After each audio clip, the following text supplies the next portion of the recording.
देश का सेना और देश का हर जवान बॉर्डर पर खड़ा होता है देश की रक्षा करने के लिए। अग्निवीर योजना का जो योजना था उसमें हमने प्रोटेस्ट भी किया था बढ़ चढ़कर, और मैं 7 महीना जेल काट के निकला हूँ अभी सेंट्रल जेल से। 7 महीना। आप सोच लीजिए कि इतनी तानाशाह सरकार है कि सारे हिंदुस्तान के जितने भी विद्यार्थी इस अग्निवीर योजना में फंसे हुए थे उनको सरकार ने 7 महीने तक जेल में कैद करके रखा। धर्म की राजनीति 2014 से पहले नहीं थी, राजनीति धर्म की होने लगी है। उसी को खत्म करने के लिए, भारत को जोड़ने के लिए, धर्म की राजनीति को खत्म करने के लिए और सभी बेरोजगार को, युवा को रोजगार देने के लिए एक ही संकल्प है, राहुल गांधी जी को इस देश का प्रधानमंत्री बनाना ही होगा। राम मंदिर के नाम पे वो जो वोट लेते हैं, क्या हमें राम मंदिर हमें बेरोजगार को, युवा को नौकरी दे रही है? क्या राम मंदिर हमें खाना दे रही है? देश हमारा भूखमरी की कगार पर है, देश भूखमरी की कगार से गुजर रहा है। क्या मोदी की सरकार बताना चाहेगी कि इस देश में जितने भी युवा हैं, जितने भी भूखमरी से मर रहे हैं, उनको खाना देने का काम नहीं किया जा रहा है? उन्हें पूरी तरीके से बेमौत वो मर रहे हैं। अच्छा, तिलक लगा के पहुंचे हो, क्या बात है? तिलक लगा के नहीं, देखिए भगवाधारी तिलक लगाते हैं हम तो, तिलक भगवाधारी लगाते हैं हम लोग तो, भगवान पर विश्वास करते हैं और इसलिए भगवान का पूजा अर्चना करते हैं, इसलिए तिलक लगा कर चले हैं। और हम लोग संकल्प लिए हैं कि इस पद यात्रा के माध्यम से 2024 के लोकसभा चुनाव में राहुल गांधी जी को सत्ता में लाएंगे और बिहार, इस हिंदुस्तान का प्रधानमंत्री उन्हें बनाया जाएगा। तो फिर हिंदू खतरे में आ जाएगा? हिंदू खतरे में कैसे? धर्म की राजनीति को उन्माद तो सबसे पहले यहाँ पर धर्म की राजनीति को भाजपा ने ही सबसे जन्म दिया है। धर्म की राजनीति 2014 से पहले नहीं थी, राजनीति धर्म की होने लगी है। उसी को खत्म करने के लिए, भारत को जोड़ने के लिए, धर्म की राजनीति को खत्म करने के लिए और सभी बेरोजगार को, युवा को रोजगार देने के लिए एक ही संकल्प है, राहुल गांधी जी को इस देश का प्रधानमंत्री बनाना ही होगा। नहीं तो ये देश हमारा गुलामी की तरफ बढ़ रहा है और पूरी तरीके से गुलामी की तरफ बढ़ गया है। 4 साल की नौकरी मिल रही है भाई अग्निवीर योजना? आपको बता रहे हैं, अग्निवीर योजना का जो योजना था उसमें हमने प्रोटेस्ट भी किया था बढ़ चढ़कर, और मैं 7 महीना जेल काट के निकला हूँ अभी सेंट्रल जेल से। 7 महीना। आप सोच लीजिए कि इतनी तानाशाह सरकार है कि सारे हिंदुस्तान के जितने भी विद्यार्थी इस अग्निवीर योजना में फंसे हुए थे उनको सरकार ने 7 महीने तक जेल में कैद करके रखा। अग्निवीर में प्रोटेस्ट करने में जेल गए थे? करने में 7 महीने तक जेल हमने काटा है और सभी विद्यार्थी 7 महीने तक जेल काटे हैं। उनको सरकार ने किसी तरह का उनको राहत देने का काम नहीं किया, यहाँ तक कि उनके ऊपर देशद्रोही का मुकदमा चलाया गया। मैं पूछना चाहता हूँ नरेंद्र मोदी की सरकार से कि किस प्रकार से हमने ऐसी कोई राष्ट्रीय संपत्ति के नुकसान नहीं की थी जो कि हमें देशद्रोही का मुकदमा हमारे ऊपर चलाकर हमें 7 महीने तक जेल में रखा गया और अभी भी केस ये चल रहा है। मतलब प्रोटेस्ट करने की वजह से आपको 7 महीने जेल में रहना पड़ा। इसी सेंट्रल जेल जो कि अभी आगे आपको मिलेगी, इसी सेंट्रल जेल में 7 महीने तक हम जेल में रहे थे। और बताइए कि आपकी और क्या क्या समस्या है, क्योंकि आपसे बात करना बहुत जरूरी है। 7 महीने आप जेल में रहकर के आए हैं प्रोटेस्ट करने।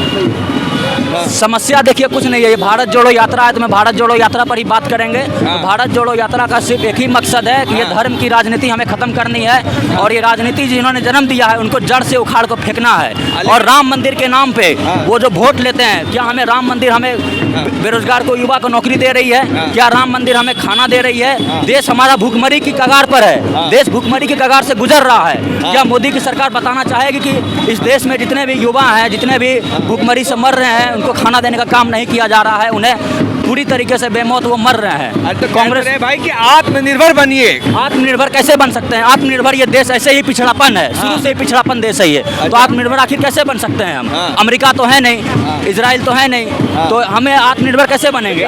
इसीलिए तो 4 साल की नौकरी लाए वो।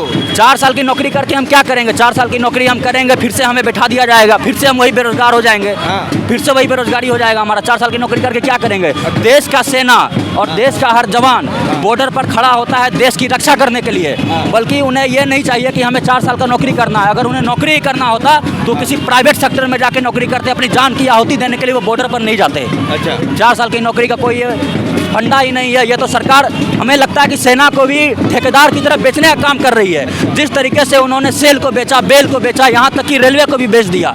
सभी चीज़ को, जितने भी सरकारी संस्थाएं जो कांग्रेस द्वारा बनाई गई थी, सभी को नरेंद्र मोदी की सरकार ने बेचने का काम किया। वो तो कहते हैं भाई कि ये सब वो हाथी के दांत खाने के कुछ और, दिखाने के कुछ और, वो कहानी है। ये सब जो है खाली खर्चे का घर है, सफेद हाथी। देखिए खर्चे का घर नहीं है ये बात ऐसी है ना कि देखिए जब से ये सरकार बनी है 2014 से, आपने सुना होगा मोदी का एक भाषण था कि ये देश में हर एक युवा को हर एक साल 1.25 करोड़ युवा हैं, उनको नौकरी दी जाएगी।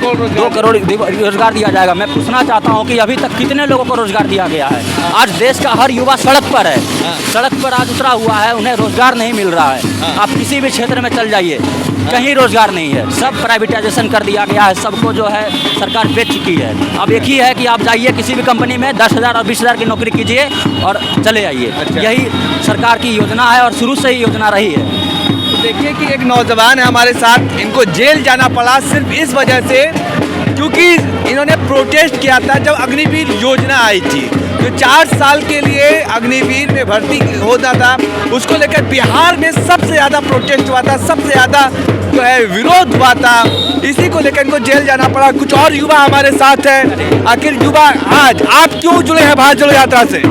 देखिए, राहुल गांधी का सपना है नफरती एजेंडों के खिलाफ भारत के युवाओं को, भारत की महिलाओं को और किसानों को एकजुट करने का, और हम इसमें सफल होते जा रहे हैं। जिस तरह राहुल गांधी ने 3000 किलोमीटर पद यात्रा किया, ये साफ संदेश है कि एकता में, भाईचारे में पिरो जा रहे हैं। हम पैदल चल रहे हैं, हम लोगों से मिल रहे हैं, हम लोगों से बात कर रहे हैं। कहीं हमें मंदिर मस्जिद, कहीं हमें भाईचारे को तोड़ने वाला वैसा कुछ नहीं दिखा। लोग घर से बाहर खुद आ रहे हैं, फूल बरसा रहे हैं, पानी पिला रहे हैं, चाय पिला रहे हैं। ये भारत की पहचान है। भारत की पहचान वो नहीं, दंगाई प्रवृत्ति का भारत की पहचान नहीं है। जो बीते 8 सालों में नरेंद्र मोदी जी ने भारत को पहचान बनाने का काम किया। राहुल गांधी जी के नेतृत्व में हम लोग भारत को एकजुट करने जा रहे हैं और भारत यात्रा, ये यात्रा ही एकजुट करने का, एकता के बंधन में पिरोने का यह यात्रा है। तो मतलब क्या युवा आज परेशान है? देखिए, युवा परेशान तो फिर लाजमी है। आप 2 करोड़ रोजगार के सहारे से सत्ता में आए थे, 8 या 9 साल होने जा रहा है। कहाँ गए 16 करोड़ रोजगार? रोजगार नहीं है, युवा त्रस्त है। आप अग्निवीर ला के खुद 5 साल के लिए सत्ता में रहते हो और युवाओं को 4 साल का सत्ता में देते हो, उनका वेतन भी नहीं। नेता एक बार बने तो जिंदगी भर पेंशन, और जो सेना बॉर्डर पे जाकर गोली खाएगा उसको पेंशन नहीं। ये सरासर रेलवे सेना को प्राइवेटाइजेशन करने का ये तंत्र है। ये सेना को प्राइवेट करने जा रहा है और ये अग्निवीर के खिलाफ में भी हमारा भारत जोड़ो यात्रा है। राहुल गांधी जी ने कहा है 2024 में हमारी सरकार बनेगी और हम अग्निवीर बिल को वापस करेंगे। कितना आश्वस्त लग रहा है कि सरकार 2024 में आने वाली है कांग्रेस की? आप देख रहे हैं कि आप शुरू से रिपोर्टिंग कर रहे हैं, आप देख रहे होंगे कितना जनसभा, जो लोग उतरे हुए हैं। पूरा भागलपुर कांग्रेस में हो गया। कांग्रेस का कार्यकर्ता, आम जन, छोटे बच्चे, किसान, नौजवान, महिलाएं, सब लोग रोड पर आ रही हैं। लोग नफरत से त्रस्त हैं और नफरती एजेंडा के खिलाफ हमारा यह यात्रा है। लोगों का सहयोग मिल रहा है, हम इस यात्रा में सफल होने जा रहे हैं।